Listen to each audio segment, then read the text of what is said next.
분한테 좀 이제 여쭤보고 싶은데, 아까 말씀하신 것처럼 어떤 특정 집단이 문제가 된다라고 생각을 했을 때, 실제로 통계적으로 좀 더 문제의 일평이 높다라고 생각이 됐을 때, 그러면 그 집단에 대해서 물론 이제 부당한 차별은 일어나서는 안 되겠지만 어떤 정책적으로나 좀 더 이제 그 사람들에 대해서 통제나 아니면 규제나 감시나 이런 게 강화되는 문제에 대해서 어떻게 생각하세요?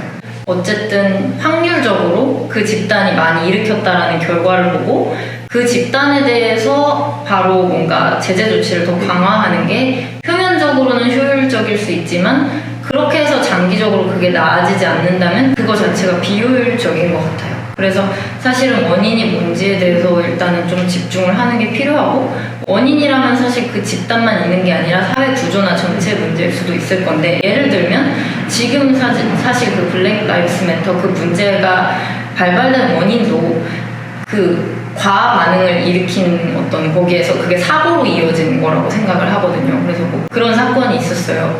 집을 잘못 알고 그 흑인은 원래 자기 집으로 들어갔는데 백인 여성이 자기 집인 줄 알고 들어갔다가 왜 내 집에 흑인 남성이 있지 하고 총으로 쏜 거예요. 그래서 이제 사망을 한 그런 사건이 있었거든요. 근데 그런 경우에 사실 이게 누구의 잘못인지를 봤을 때에는 그건 명백하게 그 흑인이 아닌 집단의 인식에서 오는 문제들인 거란 말이죠. 그래서 사실 문제가 흑인에게 있다라고 생각하기 이전에 그렇게 문제를 보고 있는 시선들 전체에 대한 교육이 같이 필요한 게 아닌가 그런 생각을 합니다. 지나치게 우리가 뭔가 어떤 문제를 봤을 때 그 문제에 대한 해결책을 우리가 지나치게 어떤 규제와 통제의 방식으로 이제 보고 있는 것이 아닌가라는 생각도 했어요. 제가 아까 그 사자시장의 어떤 그 대처에 대해서 제가 잠깐 언급을 했는데, 저는 사실 그 장면을 보고서 우리 사회가 이제 어떤 정신장애인에 대해 가지는 태도를 연상을 했거든요, 저는. 그러니까 뭐 정신장애인들이 어떤 공격성을 나타내거나 그런 사건들이 몇 번 있었어요. 그런 사건이 없다는 게 아니고 이제 실제 존재하죠. 이제 그럴 때마다 이제 사회적으로 나오는 여론은 어떻게 하면은 공격성 있는 사람을 발굴해내서 이 사람들을 어떻게 감금을 시킬 것이냐, 이런 논의를 하게 되는 거예요, 우리가. 근데 사실은 어떤 정신장애인의 경우에 이제 치료를 통해서 이제 이런 걸 해결하는 것이 바람직하고, 이제 전문가들도 다 그렇게 얘기를 하거든요. 이제 공격성 있는 장애인을 모두 다 찾아내서 감금한다는 생각도 잘못된 거고, 오히려 그런 식의 접근법은 이제 치료를 통해서 굉장히 해결될 수 있는 이제 많은 장애인들을 어떤 정신장애인 문제를 어떤 치료를 받지 못하는 상황으로 만들어 버린다거나, 이제 감금을 피하기 위해서, 혹은 이제 감금이 되어 있음으로 인해서 그 상황이 더 악화된다거나 공격성이 악화된다거나 치료를 방해한다거나, 오히려 이런 식으로 해서 굉장히 이제 잘못된 이제 접근 방식이라고 이제 말씀을 하시는 분들이 많이 있거든요. 그래서 꼭 이제 뭐 이 문제가 아니더라도, 정신장애인의 문제가 아니더라도 우리가 뭐 범죄가 그게 어떤 뭐 범죄의 문제일 수도 있고 어떤 여러 가지 문제일 수도 있는데, 그 문제에 대해서 이제 우리가 이걸 뭐 규제를 하겠다, 통제를 하겠다, 이런 방식의 접근 방식 자체가 좀 문제가 아닌가 싶고, 이제 근본적인 문제 해결 방식은 이제 통제나 이제 규제가 아닌 다른 어떤 원인의 제거에 있을 수 있는 건데, 이제 그런 거를 이제 우리가 보지 않고 지나치게 통제를 하려는 게 아닌가 하는 그런 생각도 들었어요. 저는 이게 되게 어려운 문제라고 생각을 하는 게요, 일단 기본적으로 사람들이 지금까지 인권의 역사를 보면 어떤 차별이나 편견에 맞서 싸워왔던 기간들이 있죠. 지금 뭐 이미 그 인권 운동이 시작된 지 뭐 짧게 잡아도 뭐 200년 이상이니까, 그런 사이에 이제 차별이나 편견이나 그런 걸 극복하고 평등한 사회로 나가자는 게 운동의 주류였는데, 이제 그걸 넘어서서 현대로 오면서 어떤 그 좀 더 적극적인 보호를 바라고, 그 단순히 그냥 평등이나 물리적인 평등이나 차별 편견을 넘어서는 걸 넘어서 지금까지 약하게 피해를 받아왔던 집단에 대한 보호, 그리고 아니면 그 사회 구성원들에 대한 보호, 뭐 이런 피해자들에 대한 보호, 적극적인 예방 조치, 이런 것들이 화두로 떠오르면서 그런 것들이 사실 충돌하는 지점들이 생기는 것 같아요. 예를 들면 좀 더 범죄를 많이 일으키는 집단이 만약에 존재를 한다라고 하면, 그 집단에 대해서 그거를 이유로 해가지고 그 집단 구성원들에 대해서 불이익을 준다고 하면 그건 분명히 차별이 될 수 있지만, 또 한 측면에서 사회적으로 그 집단에 의해서 피해를 받는 사람들이 우리는 이 집단 때문에 피해를 받고 있는데 이 집단에 대해서 아무런 조치를 취하지 않는 것은 또 피해를 받을 우려가 있고 받고 있는 우리에 대한 차별이다. 전형적으로 이 얘기가 나오는 게 이제 그 성폭력 문제인 것 같거든요. 네. 그래서 성폭력도 물론 남성에 의한 성폭력, 여성에 의한 성폭력 둘 다 존재를 하지만 이제 실제로는 이제 남성이 여성에 대한 성폭력이 이제 압도적으로 많다 보니까 이제 그런 경우에 이제 많은 여성분들이 이제 네. 방금 말씀하신 그런 얘기들을 많이 하는 경우가 많거든요. 이제 성폭력 문제에 대해서 제대로 된 대처를 하지 않는 것은 이제 우리에 대한 어떤 보호를 충분히 하지 않는 거다. 여성 인권을 충분히 보호하지 않는 그래서 거다. 거기에 대한 충분한 예방 조치 필요하다는 거예요. 그래서 그 부분을 어느 정도 선에서 조화를 이루어야 되는지가 앞으로 저희 인권 운동이 좀 고민을 해봐야 될 지점이라는 생각이 이 영화를 보면서 들었어요. 문제를 인식하지 않는 것이 어떤 인권적인 관점이라고 볼 수는 없는 거죠. 그렇죠. 이제 우리가 이거가 없는 것처럼 행동하는 것이 절대로 인권적인 관점이 될 수는 없는 그렇죠. 거죠. 그게 이제 근데 이제 뭐 아까도 얘기했듯이 결국에 이걸 지나치게 집단화하는 것을 지향하고 지나치게 어떤 통제와 규제를 보기보다는 이걸 어떻게 하면은 근본적인 원인을 함께 찾아서 갈 수 있을까 하는 네, 그런 생각을 했던 것 같아요. 네. 그럼 좀 이제 마무리하는 차원에서 이제 영화에 대해서 좀 뭐 마무리 혹은 그 미처 하지 못했던 이야기를 하는 시간을 가져보는 건 어떨까요? 네. 제가 좀 썰을 풀어보면 제가 이 영화 보자고 하기도 했으니까 네.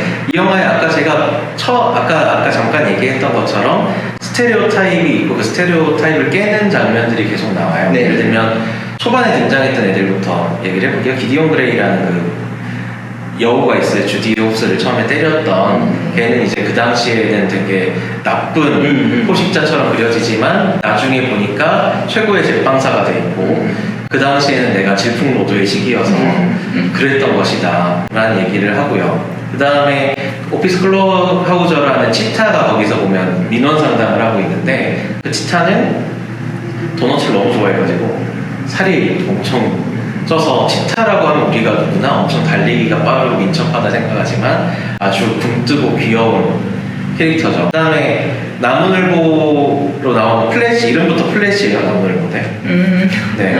근데 그분도 그 업무 처리할 때는 하하하 하면서 엄청 천천히 하는데 나중에 마지막에 보면 폭주족이에요. 네. 그런 스테레오타입을 깨는 게 계속 등장을 하더라고요. 아까 얘기 잠깐 나왔던 것처럼 코끼리인데 기억력이 안 좋다든가. 그래서 그런 부분에 있어서 이 영화에서 그런 밸런스를 잡으려고 노력을 했다. 이게 막 단순히 뭐 일부 동물에 대해서만 얘에 대해서 차별하지 말고 편견하지 말자가 아니라 그냥 누구에게나 그런 다양한 모습이 있을 수 있다라는 걸 보여주기 위해서 노력했다라는 점에서 저는 상당히 연출자들이 신경을 많이 썼다는 생각을 했어요. 저는 사실 토끼를 9년간 키웠던 사람으로서 지금도 이제 제가 키우고 있진 않는데 이제 언니랑 같이 시집을 가면서 떠났는데 그 똑같이 생겼어요. 회색의 하얀 배를 가진 주디와 비슷한 토끼라서 그 토끼 묘사에 대해서 굉장히 그 평소에는 토끼가 저희가 생각하기엔 귀가 이렇잖아요. 근데 거기서는 귀가 이렇게 내려오는 그게 원래 토끼가 맞고요. 그리고 코가 토끼한테 굉장히 중요해서 그게 어떤 반응을 보였을 때 중요한 순간에 움직이는 기관 동물적인 그런 캐릭터를 되게 잘 잡은 점과 저는 또 제가 그거를 극장판으로 봤을 때는 자막으로 봐서 더빙으로 사실은 이번에 한 번 더 봤는데 거기 더빙으로 봤을 때 그 안에 이제 문구들을 다 한글로 고쳤거든요. 애니메이션에서. 그래서 그런 게 굉장히 재밌었고 자연스럽게 특히 이거는 뭐 저희가 봐도 충격적이지만 아이들이 봤을 때 아이들 입장에서 선입견이라는 거에 대해서 어떤 걸까라고 했을 때 되게 쉽고 재미있게 이해가 될 수 있지 않을까. 네, 그래서 내가 항상 피해자라고 생각을 하는데 또 상대방 입장에서는 그게 아닐 수 있는 그런 맞아요. 그래서 처음에서 아까 그 초중반에서 계속 그 위치가 바뀌는 차별을 하거나 선입견을 갖는 대상이 바뀌는 그 시선을 따라가는 게 굉장히 재밌었던 영화 같습니다.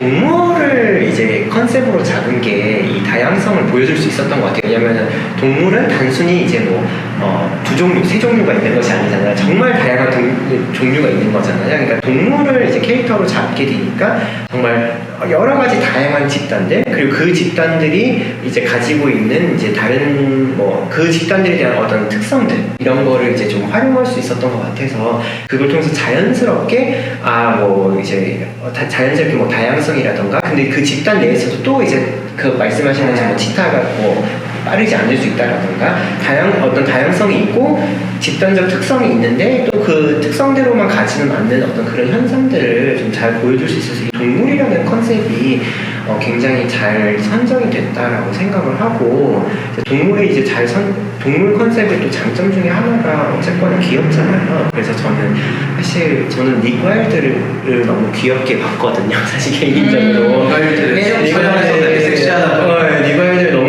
해가지고 전 사실 초반에 너무 사실 오히려 이해를 못했어요. 아니 저렇게 여우가 귀여운데 왜 여우에 대해서 계속 안 좋게 얘기를 하잖아요. 여우는 교화라고 하면서 저렇게 여우가 예쁜데 왜 이렇게 안 좋게 얘기를 하지 하고 했을 정도로 저는 정말 그 동물들이 가지고 있는 매력을 잘 보여줄 수 있었던 영화라고 생각합니다.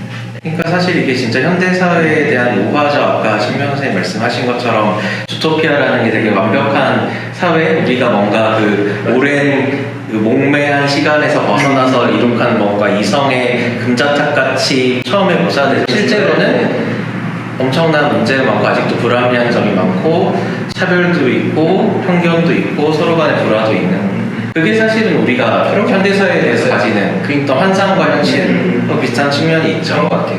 그러니까 뭔가 인권이나 그 평등의 문제가 우리는 좀 이룩하고 완성하고 좀 이렇게 개념을 많이 가잖아요. 그러니까 옛날에는 우리는 인권이나 민주주의나 평등이나 이런 게 없었는데 이제 이게 이루어졌어 이런 식으로 많이 표현을 하는데, 주토피아가 보여주는 게 그런 것 같아요. 이제 어떤 완성이라는 게 없는 거죠. 이제 이런 문제는 항상 이제 겉으로는 이제 모든 다양한 종류의 동물들이 이제 조화롭게 사는 것처럼 보이지만 사실 보면은 그들 안에 벽은 여전히 있는 거고, 그들 안에 편견, 차별이라던가 이런 건 여전히 있는 거고, 그걸 그냥 계속 끊임없이 멈추지 않고 계속해서 그냥 함께 이거를 해결하려고 그냥 노력해야 된다라는 것이 어떤 메시지가 아닌가 싶었어요. 네. 맞습니다. 제가 마지막으로 한마디만 더 하자면, 선입견이라는 게 되게 쉬운 것 같아요.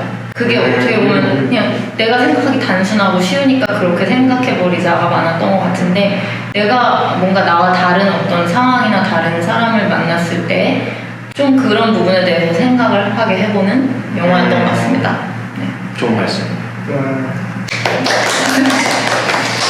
여기 이 정도로 정리할 수 있을 것 같네요. 네. 다음 영상에서 다시 또 뵙겠습니다. 예, 감사합니다. 감사합니다.